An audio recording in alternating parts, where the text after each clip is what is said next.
Esperemos a que salgan nuestros pequeños y ya después poco a poco esperamos a que regresen sus papás. Espero que no se queden arriba, que digan allá está más interesante la clase, ¿no? Los papás, digo, ¿no? Los pequeños sí que se queden.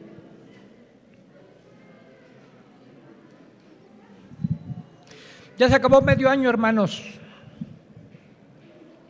Ya entramos al mes de julio. Abran sus Biblias, de favor.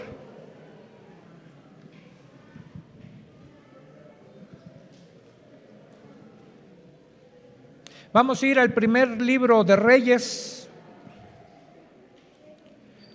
capítulo 18. Vamos a leer los versículos el 1 y el 2 y nos brincamos hasta el 17, hasta el 40.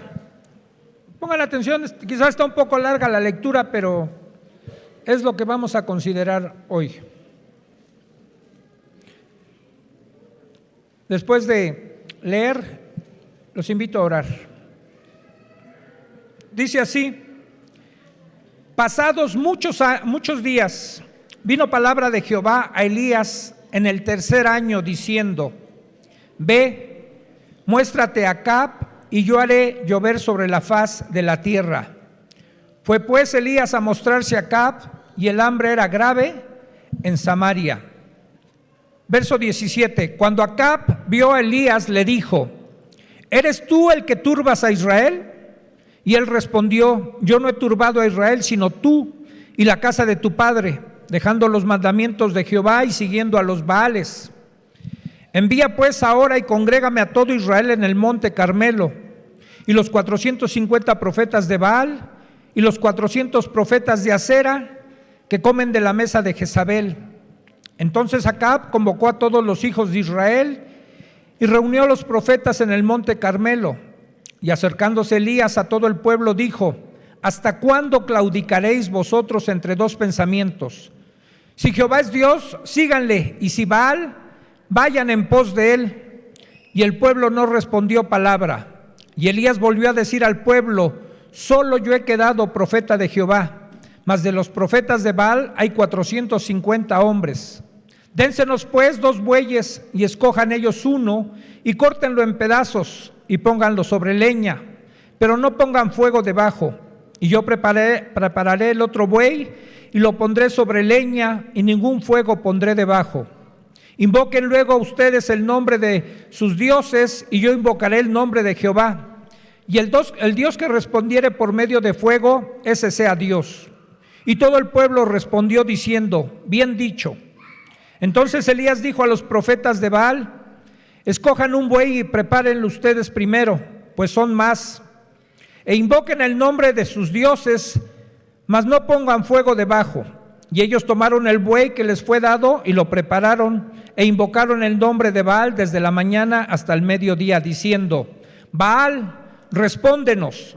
Pero no había voz, ni quien respondiese. Entre tanto, ellos andaban saltando cerca del altar que habían hecho. Y aconteció al mediodía que Elías se burlaba de ellos, diciendo: griten en alta voz, porque Dios es, quizás está meditando, o tiene algún trabajo, o va de camino, tal vez duerme y hay que despertarle. Y ellos clamaban a grandes voces y se sajaban con cuchillos y con lancetas, conforme a su costumbre, hasta chorrear la sangre sobre ellos. Pasó el mediodía y ellos siguieron gritando frenéticamente hasta la hora de ofrecerse el sacrificio, pero no hubo ninguna voz, ni quien respondiese ni escuchase. Entonces dijo Elías a todo el pueblo: acérquense a mí. Y todo el pueblo se le acercó, y él arregló el altar de Jehová que estaba arruinado. Y tomando Elías 12 piedras, conforme al número de las tribus de los hijos de Jacob, al cual habían sido dada palabra de Jehová, diciendo: Israel será tu nombre. Edificó con las piedras un altar en el nombre de Jehová. Después hizo una zanja alrededor del altar, en que cupieran 2 medidas de grano. Preparó luego la leña y cortó el buey en pedazos y lo puso sobre la leña. Y dijo: llenen 4 cántaros de agua y derrámenla sobre el holocausto y sobre la leña. Y dijo: háganlo otra vez. Y otra vez lo hicieron. Dijo aún: háganlo la tercera vez, y lo hicieron la tercera vez. de manera que el agua corría alrededor del altar y también se había llenado de agua la zanja. Cuando llegó la hora de ofrecerse el holocausto, se acercó el profeta Elías y dijo: Jehová, Dios de Abraham, de Isaac y de Israel, sea hoy manifiesto que tú eres Dios en Israel y que yo soy tu siervo y que por mandato tuyo he hecho todas estas cosas. Respóndeme, Jehová, respóndeme, para que conozca este pueblo que tú, oh Jehová, eres el Dios y que tú vuelves a ti el corazón de ellos.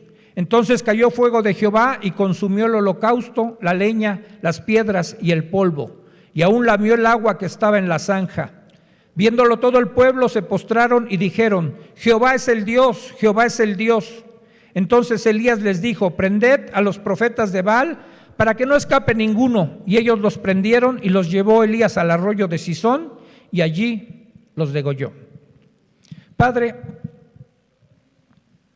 una vez más, Señor, una vez más te agradecemos que no nos dejaste sin dirección ni enseñanza, que nos dejaste dos legados, uno antes de Cristo y uno después de Él, que se llaman el Antiguo y el Nuevo Testamento, y que juntos complementan tu bendita palabra que es la Biblia.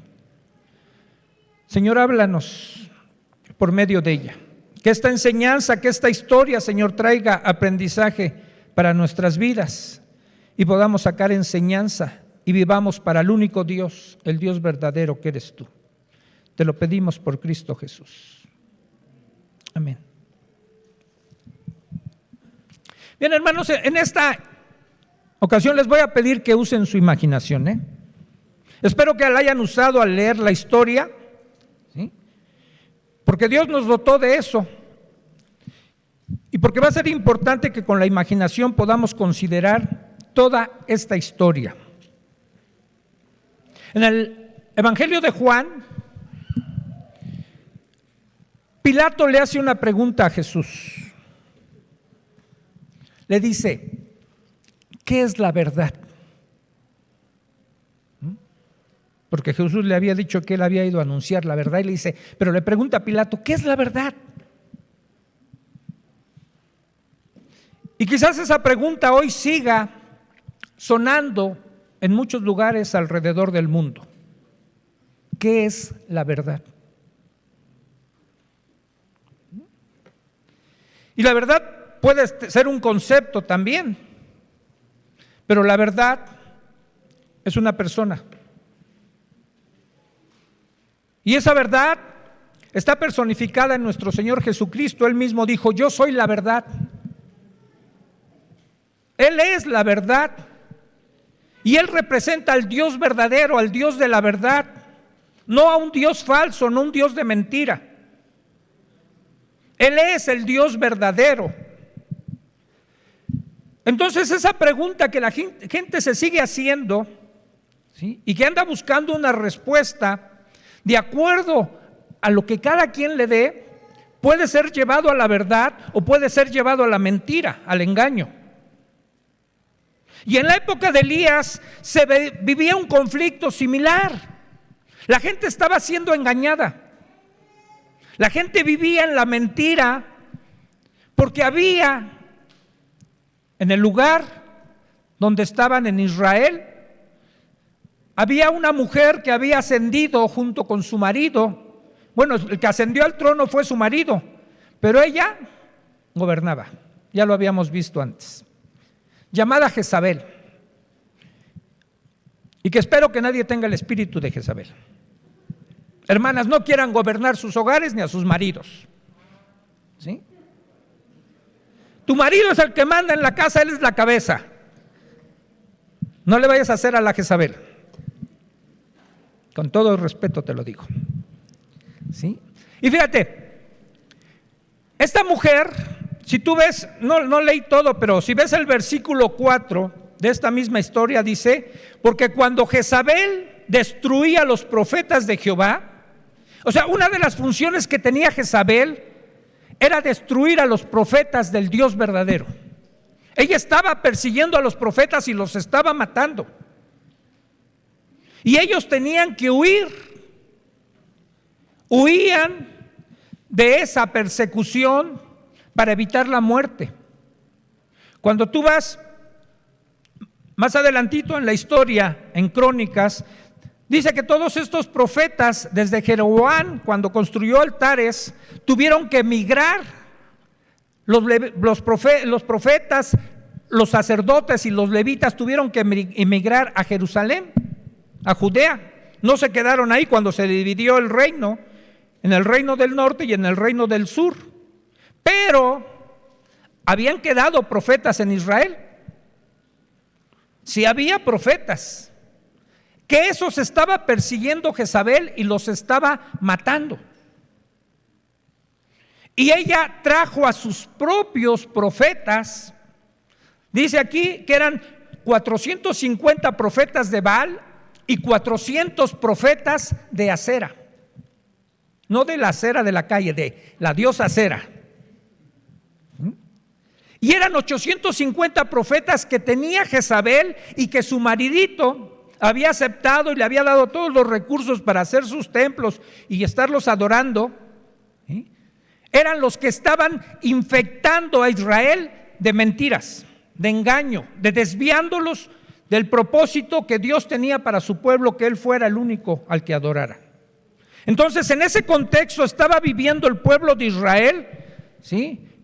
Después de lo que ya estudiamos, ¿sí? De los 3 años más o menos, o 3 años y medio que habían pasado, desde la primera vez que Elías hace su aparición, y Dios le envía al rey para decirle que va a haber una sequía.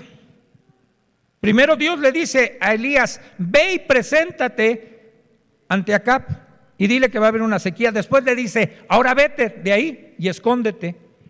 ¿Se acuerdan en dónde? En el arroyo de Querit. Y entonces, ahora quédate ahí. Y después le dice: ahora vete a Sarepta, ¿sí? En donde está con la viuda. Y una vez que está en Sarepta, ahora le dice: ahora regresa a buscar a Acab. Y dice aquí el primer versículo que leímos, ya habían pasado 3 años, porque dice: en el tercer año Elías, se le dijo a Elías: ve y muéstrate a Acab. Ya la orden de Dios cambia. Antes fue: ve y escóndete. Ahora le dice: ve y preséntate ante Acab. Y Elías, dijimos en las veces anteriores que compartí, había aprendido a entrar en el programa de Dios, en la preparación que Dios tenía para hacerlo un hombre de fe. Y había estado en Querit, aprendió a ser sustentado por los cuervos y a beber del arroyo, y fortaleció su fe. Pero después lo manda a Sarepta para que crezca más, con una viuda pobre que no tenía nada, y había una hambruna. Pero nunca escaseó ni la harina ni el aceite, y fortaleció más la fe. Y entonces ahora le dice Dios: ve y dile, le vas a decir a Acab que ya se va a acabar la sequía, yo voy a hacer llover. Ya está llegando a su fin la sequía, ya mi juicio que quería con mi pueblo estoy consiguiendo algo. Pero lo único que estaba haciendo Dios era estar preparando el terreno para una confrontación. Le dije a mi hijo: los pastores le tenemos que pasar a mi hijo, a Lalo, pues nuestra predicación, ¿quién va a predicar? Y el título de nuestra predicación. Le dije: pues es el mismo de lo que vengo predicando, ¿no? Elías, un hombre ordinario haciendo lo extraordinario. Le digo: pero ponle un subtítulo, ¿no? Le digo: ponle así como que va a ser la batalla de los dioses. Entonces me comenta así, me dijo: ya, padre, usted se vio ahora como los de Marvel, ¿no? Dice, un título así muy peliculesco le puso, ¿no?, a su prédica: la batalla de los dioses. Le digo: ok, entonces no le pongas ese, ponle otro, ¿no? ¿Sí?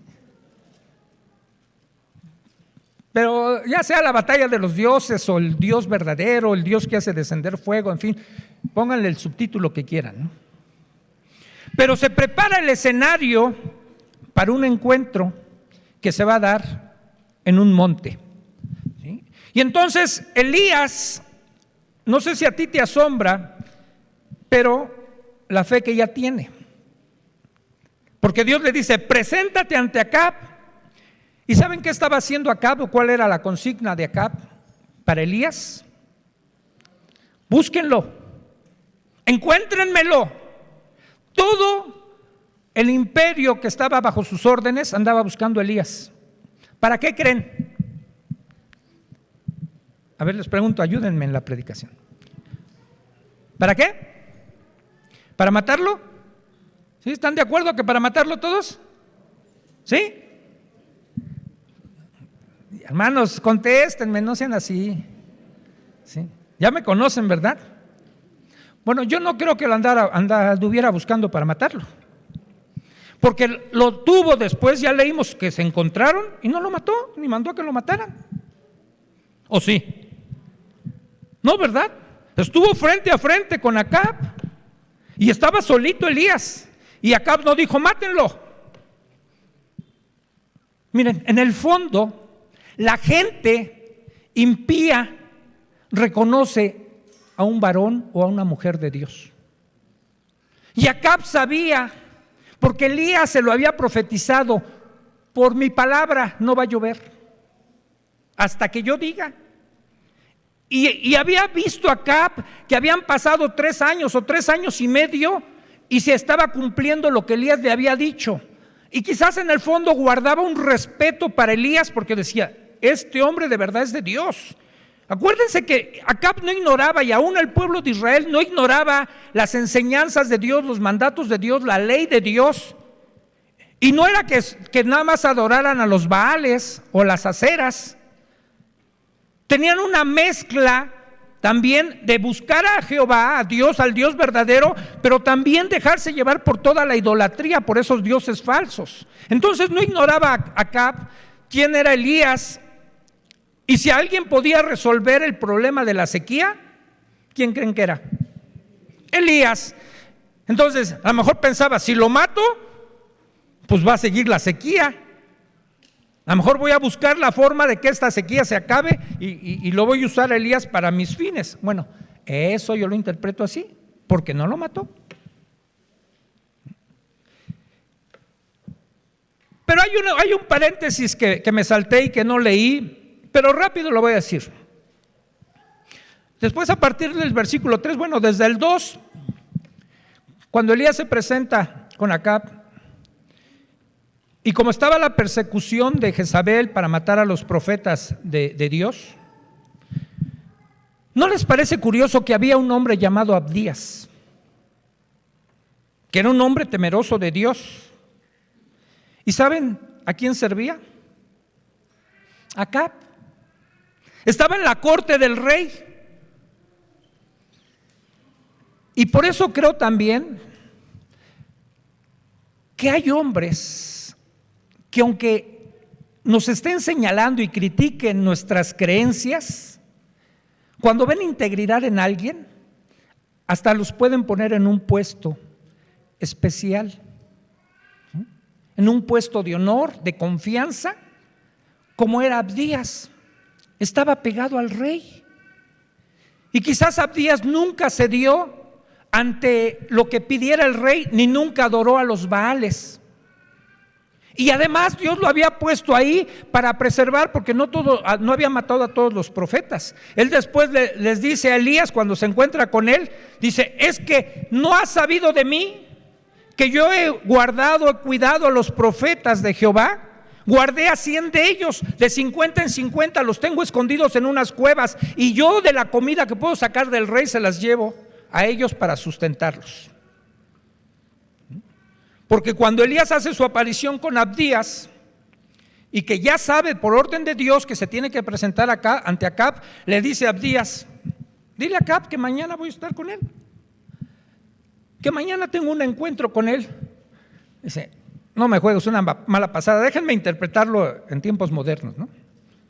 Dice Abdías: no me juegues una mala pasada, Elías, si todo el pueblo te anda buscando, y ahora tú vienes a decirme que mañana te vas a presentar. Imagínate, yo voy con Acab y le digo: ¿qué crees? Encontré a Elías. ¿Y por qué no lo detuviste?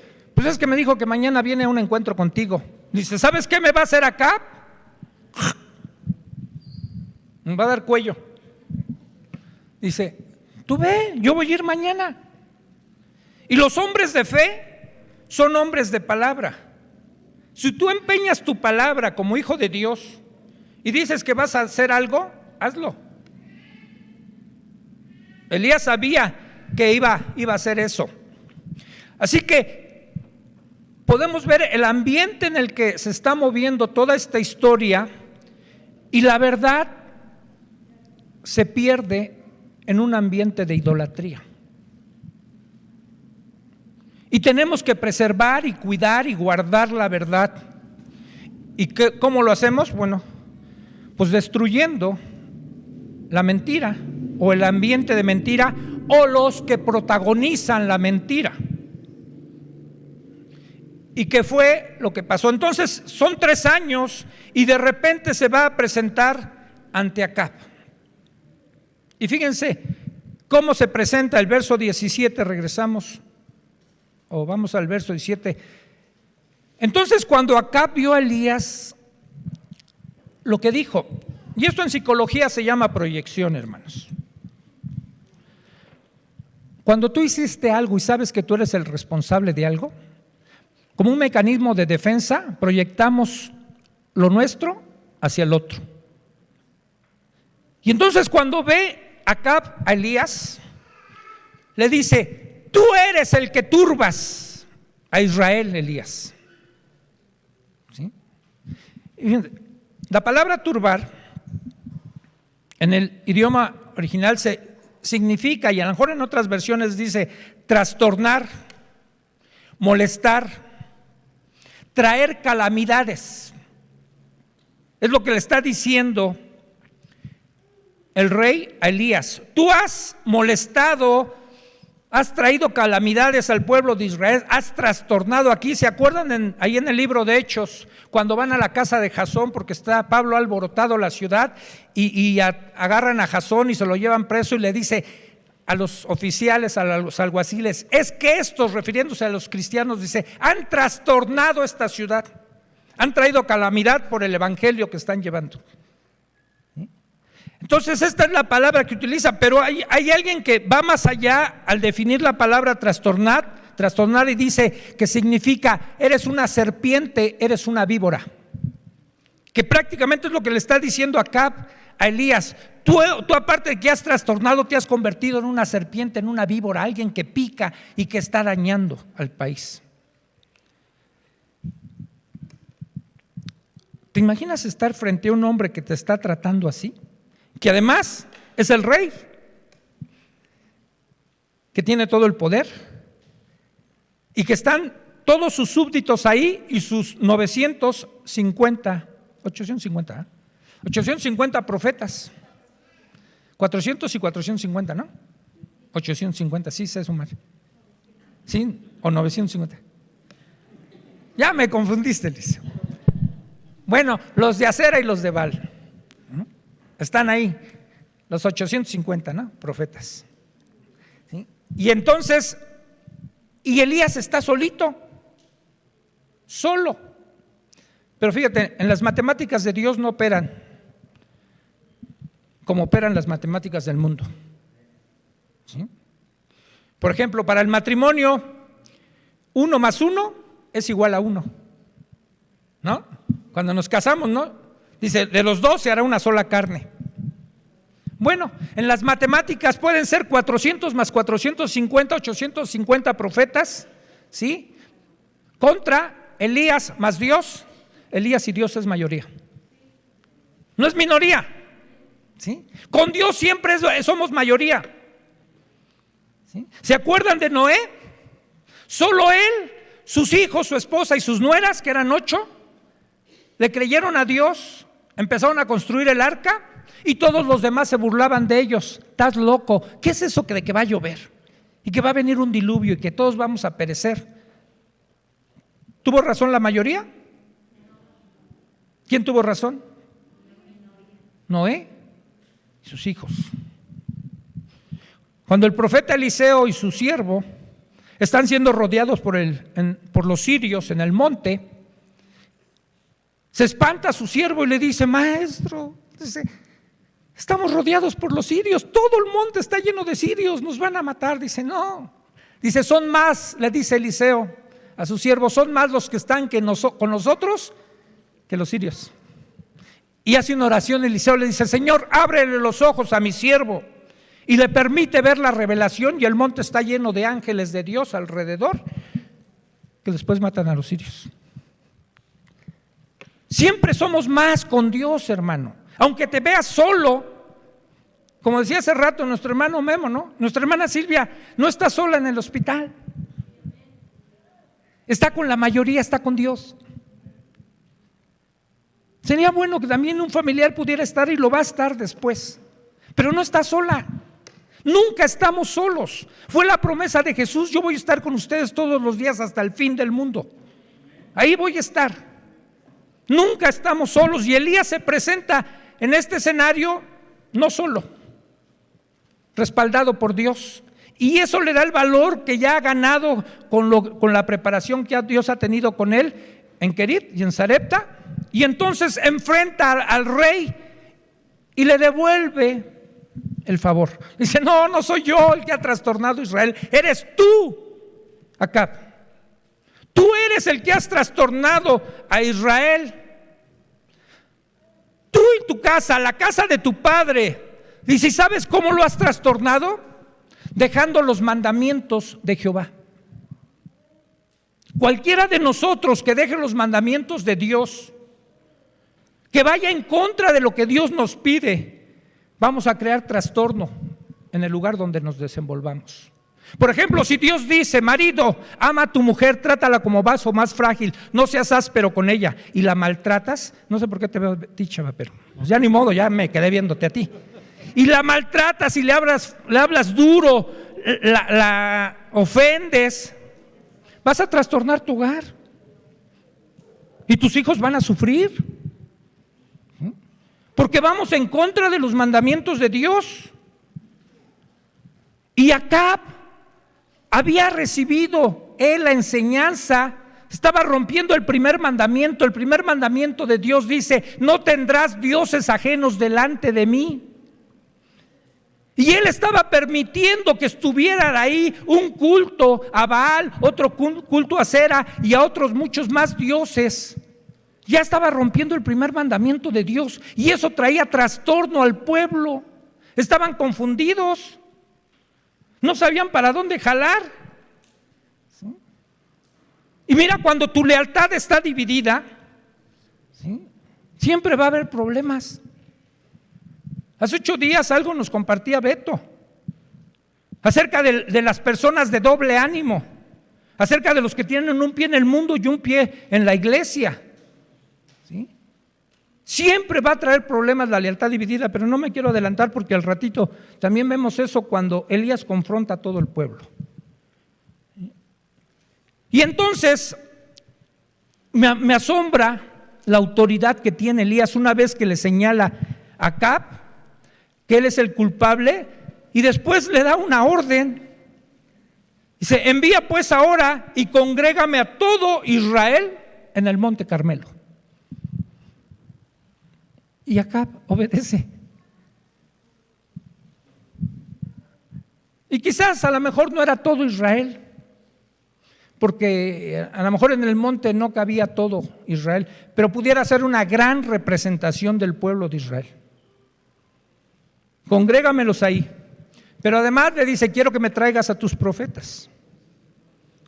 Tráeme también a tus profetas, ¿sí?, tus 450 profetas de Baal y los 400 profetas de Acera. Esos, dice, que comen a la mesa de Jezabel. Ahí los tenía la primera dama de ese entonces, ¿no? Los sentaba a la mesa de la corte.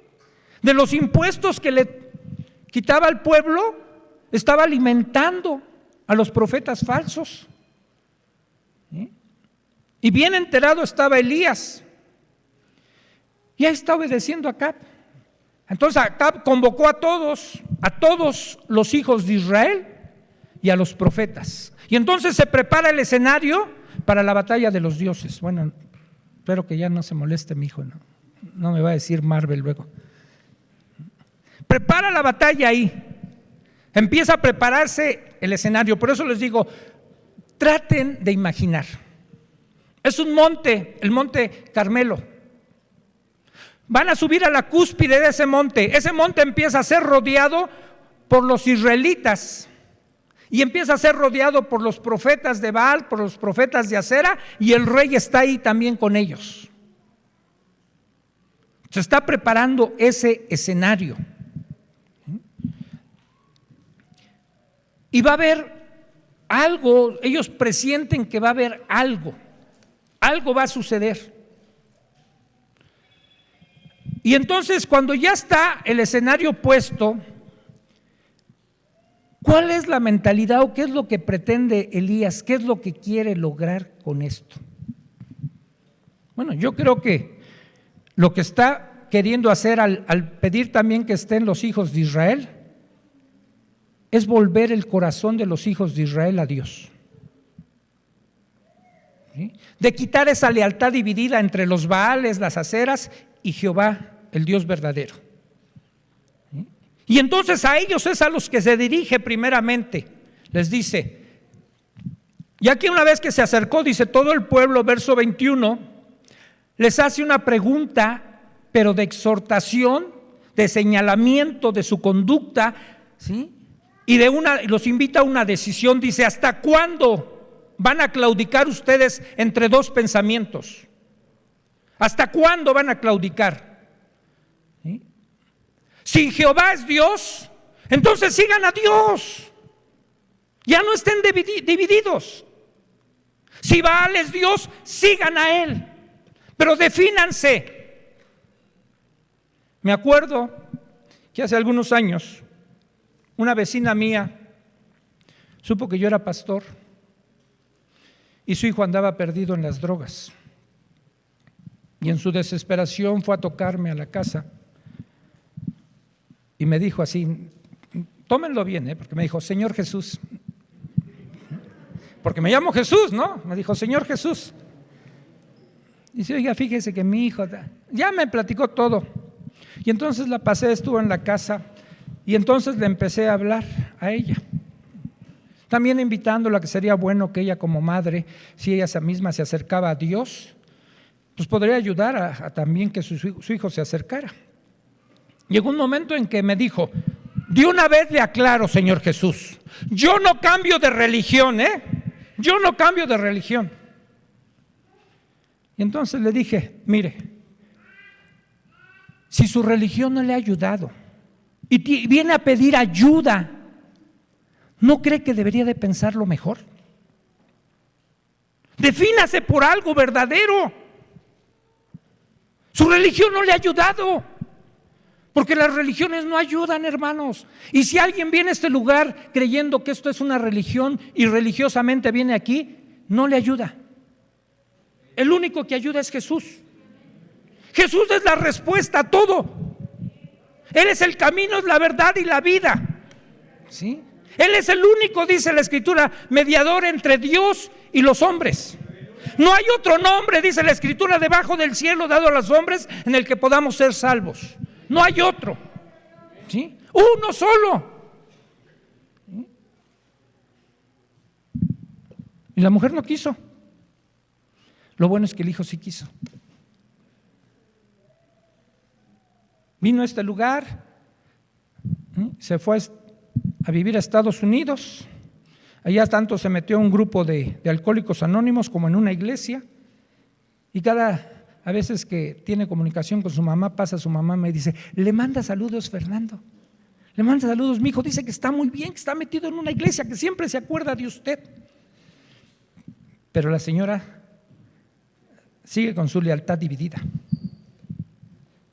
Entonces enfrenta a todo el pueblo Elías y les dice, de una vez decídanse.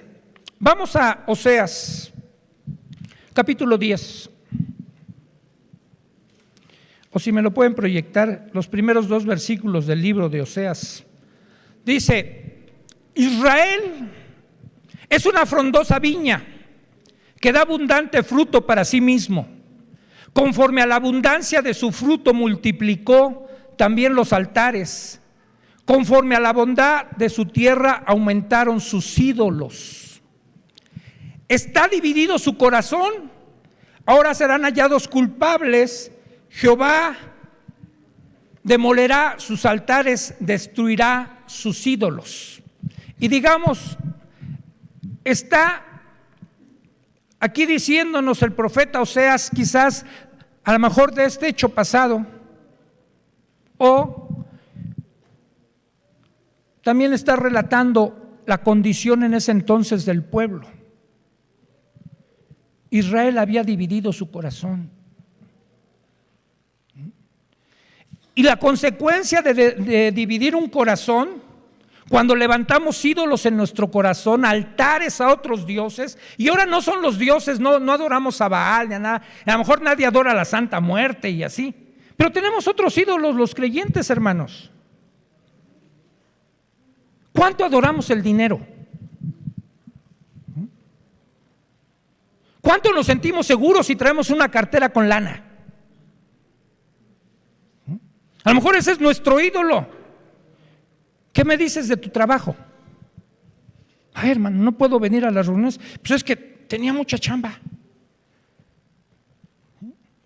Otro día escuchaba un hermano que dice, nunca he escuchado en el último aliento de alguien que cuando ya se está muriendo les dice a sus hijos, hijos, tráiganme mi título de doctor, quiero abrazarlo antes de morirme. Tráiganme mis estados financieros, ¿sí? Porque aquí quiero estarlos disfrutando un ratito antes de que me muera. No hacemos eso, ¿verdad? A la hora de nuestra muerte. Casi siempre nos lamentamos de lo que deberíamos haber hecho y no hicimos. De no haber pasado más tiempo con nuestra familia, de no haber dedicado más tiempo a Dios, de desperdiciar nuestro tiempo en muchas cosas que fueron vanas. Y entonces, aquí Elías está tratando de hacer volver el corazón del pueblo a Dios. Y el profeta Oseas dice, van a ser destruidos sus altares, sus ídolos los vamos a destruir. Y Elías sabía de esto. Entonces prepara todo ese escenario. ¿Y saben cuál fue la respuesta del pueblo? Dijeron, sí, Elías, tienes razón. Se quedaron callados. Miren, cuando la gente se vuelve pasiva, cuando no se quiere comprometer con nada, la forma más fácil de salirse de eso es no decir nada. Podemos decir, hermanos, ¿cuántos quieren participar en el campamento de verano que va a haber? A ver, levanten la mano. No, ¿yo para qué la levanto? No me vaya a comprometer. No, yo aquí, así, no, que otros lo hagan, ¿no? Y así el pueblo los está confrontando. Elías dice, ¿hasta cuándo? ¿Van a estar divididos en su corazón? ¿Hasta cuándo? Fue diferente cuando Josué hace casi lo mismo y les llega a decir ahí en el último capítulo de su libro de Josué, en el capítulo 24, verso 15, los confronta y les dice, ahora sí ya decídanse, ¿sí? ¿A quién van a servir? ¿A los dioses que sirvieron sus padres al otro lado del río o a Jehová? Pero ya decídanse. Pero él pone la muestra y dice, pero yo y mi casa serviremos al Señor. Y un verdadero líder va por delante. Y Elías estaba por delante. O sea, no está nada más diciéndole al pueblo, él con su actitud de presentarse ante el rey, está diciendo, miren, yo estoy aquí para demostrarles quién es el verdadero Dios. ¿Alguien sabe lo que significa Elías? Que lo quise sacar hasta este momento, la definición del nombre de Elías. ¿Quién tiene un hijo que se llama Elías? ¿Quién se llama Elías de aquí? No vino. Bueno, ¿quién sabe qué significa Elías? Elías significa, puede ser dos definiciones, pero es la misma. Mi Dios es Jehová o Jehová es mi Dios, en el orden que quieran. Mi Dios. Y en el nombre de Elías llevaba su misión. Sí. Mi Dios, con su nombre le está diciendo, mi Dios es Jehová. No Baal, no Acera. Mi Dios es Jehová. Y está diciéndole al pueblo: ¿por qué no se deciden como yo? Cámbiense el nombre, ya no se llamen Torcuato, llámense Elías ahora. ¿Sí? Cámbiatelo. Con tu nombre decide que Jehová es tu Dios. ¿Sí? Está como el hermano ese que una vez que se convirtió al cristianismo y se dio cuenta que luego en la Biblia la gente se cambiaba los nombres, ¿no? Dijo: ese Pablo antes se llamaba Saulo, yo era. El Pedro dicen que era Simón, ¿no? Y así. Entonces, él se llamaba Lorenzo y nunca le gustó su nombre. Y pues es que me suena como a loquito, ¿no? Y entonces fue con su pastor ya después de un tiempo y dice: pastor, ¿qué cree? Ya descubrí que en la Biblia uno se puede cambiar el nombre y tener un nombre bíblico. Yo me quiero cambiar el nombre. Pues, ¿por qué, hijo? ¿No? ¿Cómo te llamas? Pues Lorenzo, ¿no? Y no me gusta porque suena como a loquito. Está bien, hijo. ¿Y cómo te quieres llamar? Dice: Lucas, ¿no? Lucas. Eso nada más para que se relajen tantito.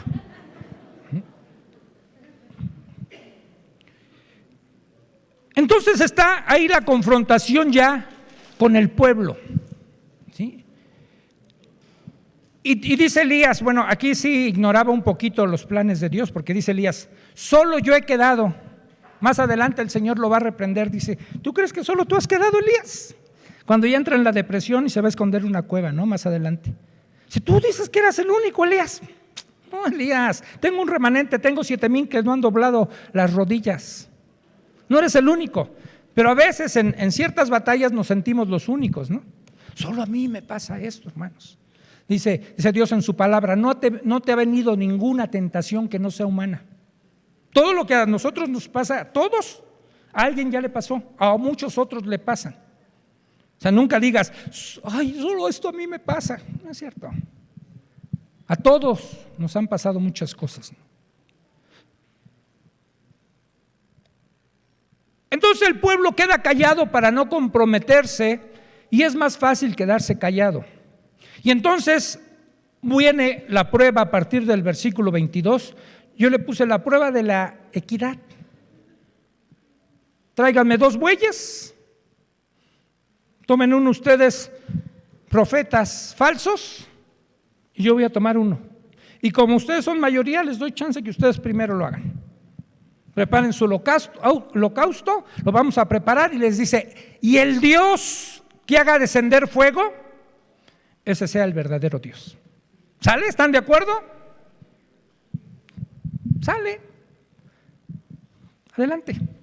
Empiezan a degollar su buey, preparan su altar, lo ponen ahí y empiezan, dice la Escritura, que prepararon esto y invocaron el nombre de su Dios desde la mañana para que les respondiera con fuego hasta la tarde, y después hasta la hora del sacrificio. ¿Y cómo lo hacían? Les decía que usaran la imaginación. Déjenme leerles, a ver si alcanzo a leer, si no sacaré mis lentes. Lo que el hermano Alfred Edersheim relata para ayudarnos a nuestra imaginación lo que pasó en todo ese tiempo. Dice: primero, hubo un grito relativamente moderado de los profetas de Baal, dice, aunque sin duda salvaje a Baal, seguido de una danza alrededor del altar que comenzó con un movimiento oscilante de un lado a otro. El alarido se volvió luego más y más estentorio y la danza más frenética.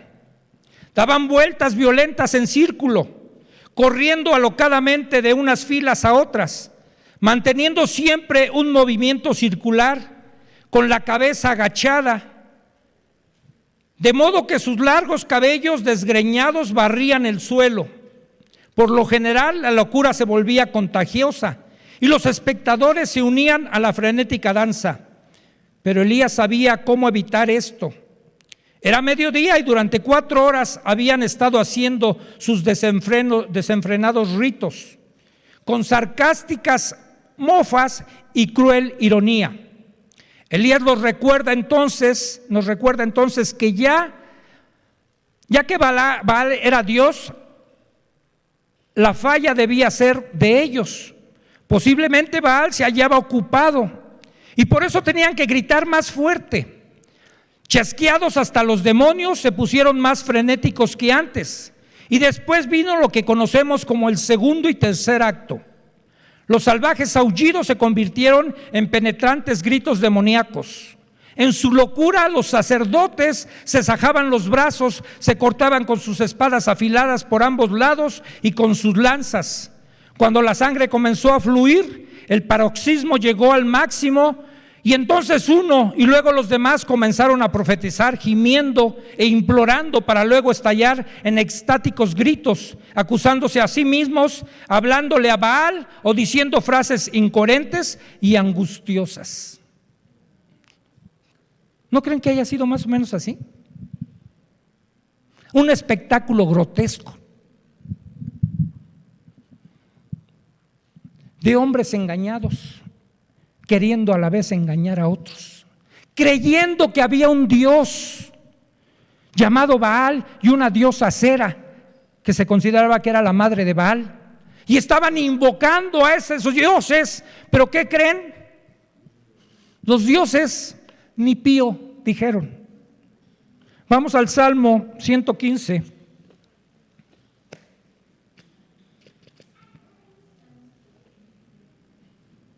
¿115? No, creo que es el 130. Déjenme ver, creo que sí es el 115. Sí, 115.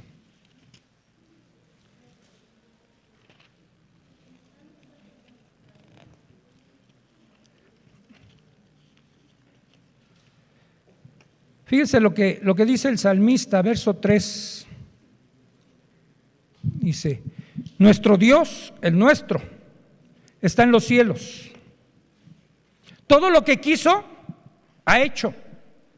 Los ídolos de ellos, de los profetas de Baal, son plata y oro, porque hacían figuras de ellos. Obra de manos de hombres. Tienen boca, mas no hablan.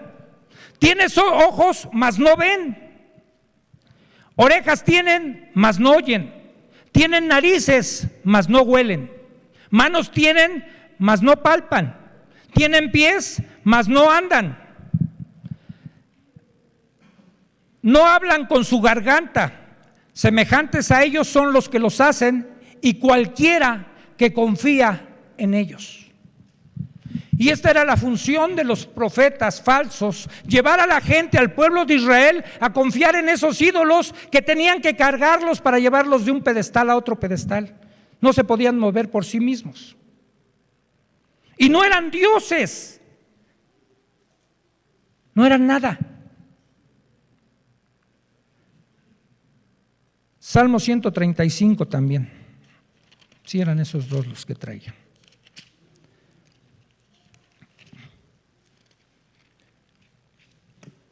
Verso 15 dice: los ídolos de las naciones, y esta era la nación de Israel que estaba infectada de estos ídolos, son plata y oro, obra de manos de hombres. Tienen boca y no hablan, tienen ojos y no ven, tienen orejas y no oyen, tampoco hay aliento en sus bocas. Semejantes a ellos son todos los que los hacen y todos los que en ellos confían. No confiemos en nada que ahora se convierta en un ídolo en nosotros. No confíes ni en ti, ni yo confío en mí.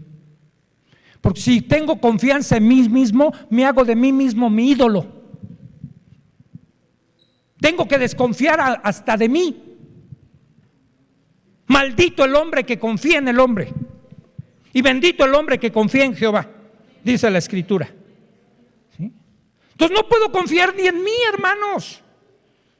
El apóstol Santiago nos dice: no confiemos en nosotros diciendo mañana voy a hacer esto y esto y esto. Mejor agrega a tu oración: si Dios quiere. Si Dios quiere, voy a hacer ciertas cosas, porque no está en nosotros eso. no podemos confiar en nosotros. Y una vez que todo esto sucede, si tú crees que la Biblia no tiene humor, por eso les conté un chiste. Tiene humor. ¿Qué empezó a hacer Elías? Se empezó a burlar de ellos. ¿Sí? Fíjense, entonces Elías, déjenme, les dice Elías: griten en alta voz, porque es Dios al que le están gritando. Dice: quizás está meditando, ¿sí? O tiene algún trabajo, o a lo mejor va de camino, por eso no los oye. ¿Qué tal si se quedó dormido? ¿Sí? Y hay que despertarle, griten más fuerte. Y ellos le hacían caso a Elías, y entonces dice, y clamaban a grandes voces. Y entonces empezaron a sajarse con cuchillos, empezaron a cortar y a chorrear la sangre. Hay gente a la que la sangre le enardece. Por ejemplo, a los boxeadores a veces se enardecen. Una única vez que fui a ver una pelea de box, porque a mi jefe le regalaron unos boletos de ringside y no fue, me dice, te los regalo, Jesús, ¿qué quiere decir? Que bueno, fui con unos compañeros de trabajo, estaba ahí en la primera fila. No quise regresar a una pelea de box. Se oía ahí cómo se golpeaban. ¿Sí? Y decía, ¡ah! Pujaban los boxeadores, y la gente de alrededor, enardecida, decía, gritaban así: ¡mátalo, mátalo! Aguas. Un hermano que llegó a venir aquí, de repente le empezó a gustar el box, se inscribió en un torneo. ¿Se acuerdan de Rafa? Uno que traía una greña, hermano de Saúl, que también venía aquí y se fue a vivir a otro lado. Se metió en un torneo de box. En uno de los combates se sintió mal, se empezó a marear, y como había que seguir el torneo, la gente de ahí le dijo: nada más siéntate en esta silla en un pasillo. Al ratito se desplomó, entró en estado de coma y se murió.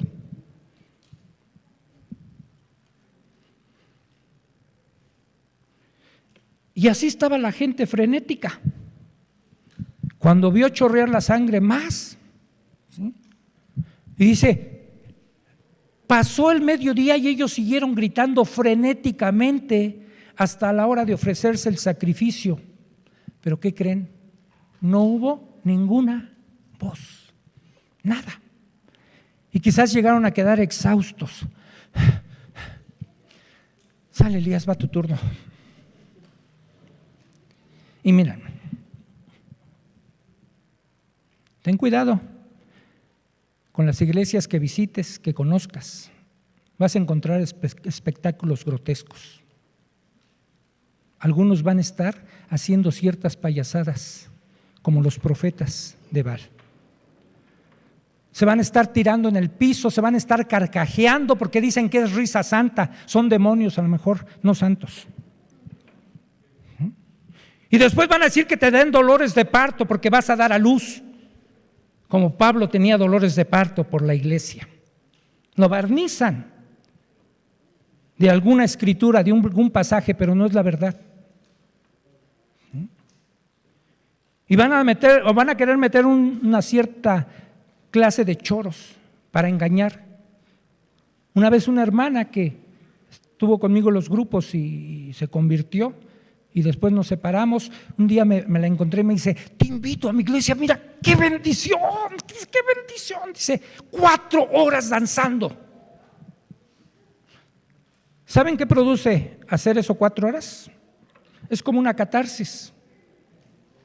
Sí, te vas a sentir bien, tú ponte a hacer ejercicio y te sientes bien. ¿Sí? Pero no es eso lo que quiere Dios. Sí quiere que dancemos, pero con el entendimiento y en el espíritu también, pero no nada más con la carnota. Y entonces Elías ironiza todo esto, ¿sí? Y entonces le tocó su turno. Y entonces le dice ahora sí a todo el pueblo: acérquense a mí. Y entonces todo el pueblo se acercó y prepara el altar, dice, de Jehová.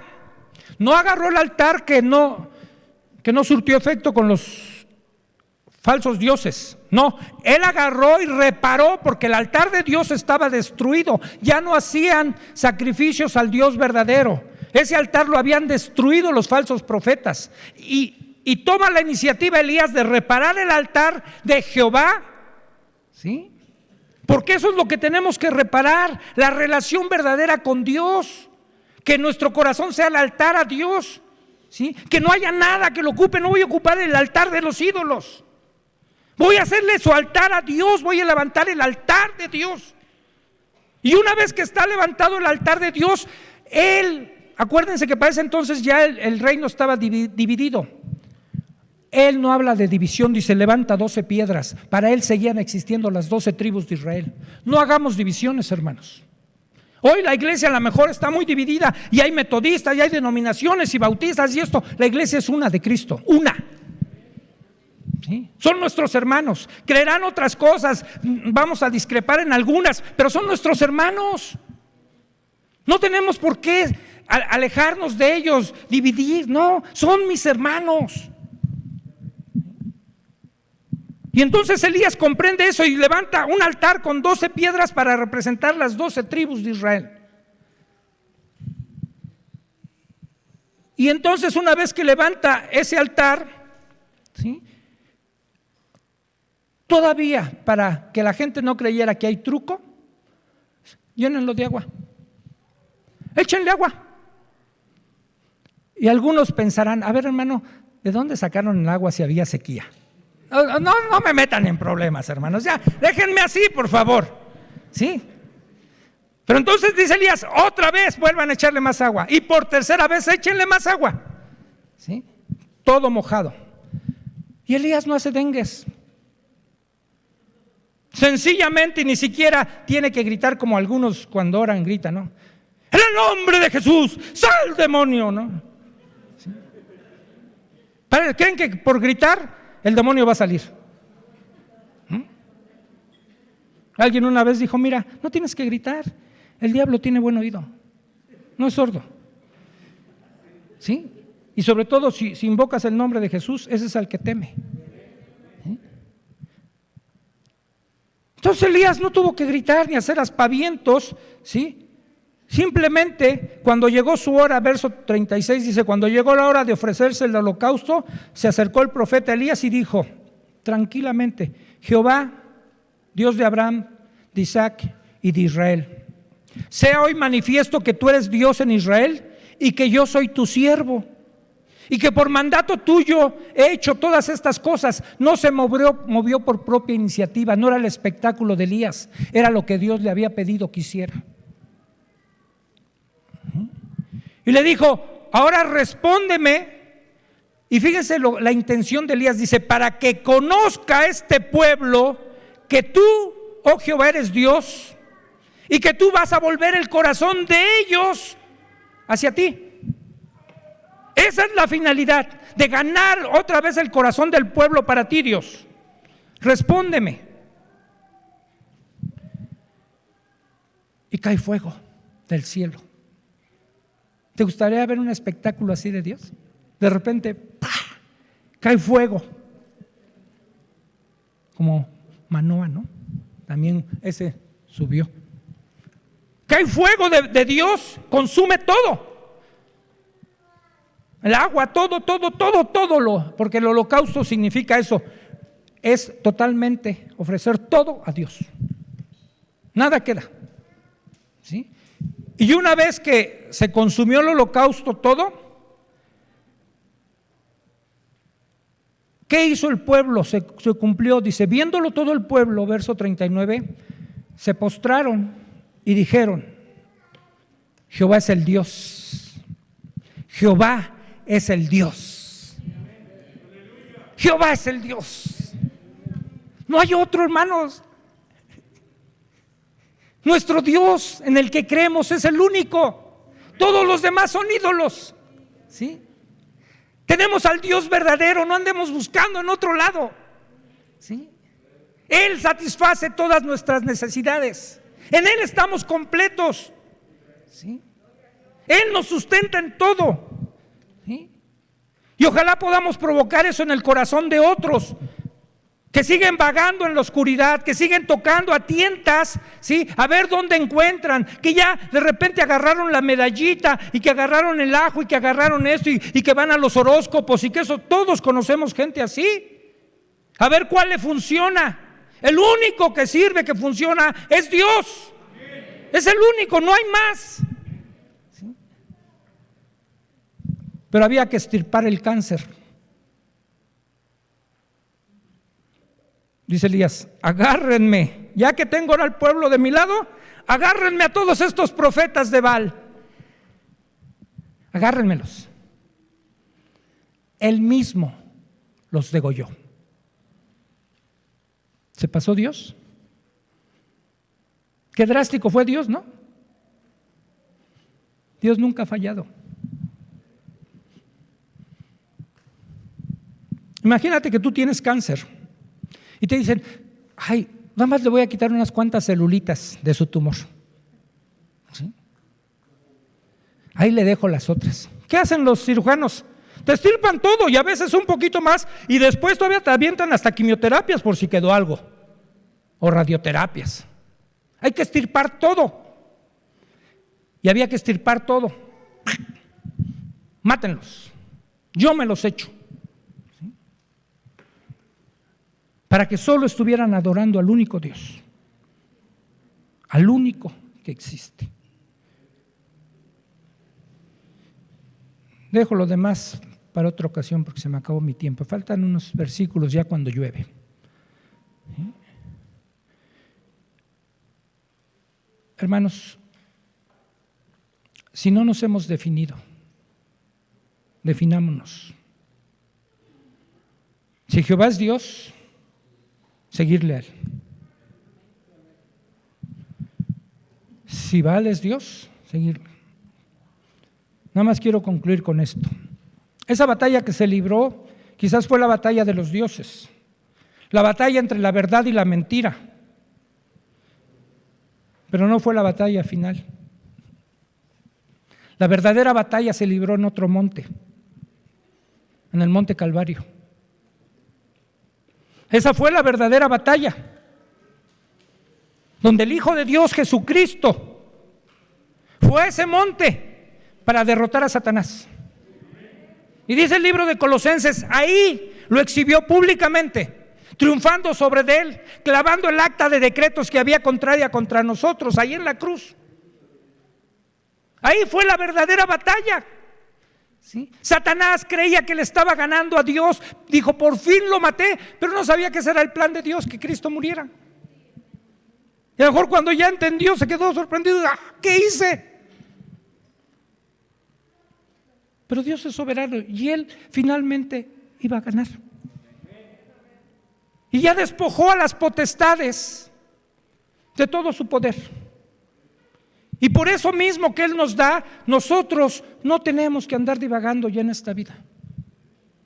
Ahora tenemos certeza de por dónde podemos caminar, hacia dónde dirigirnos y a quién adorar.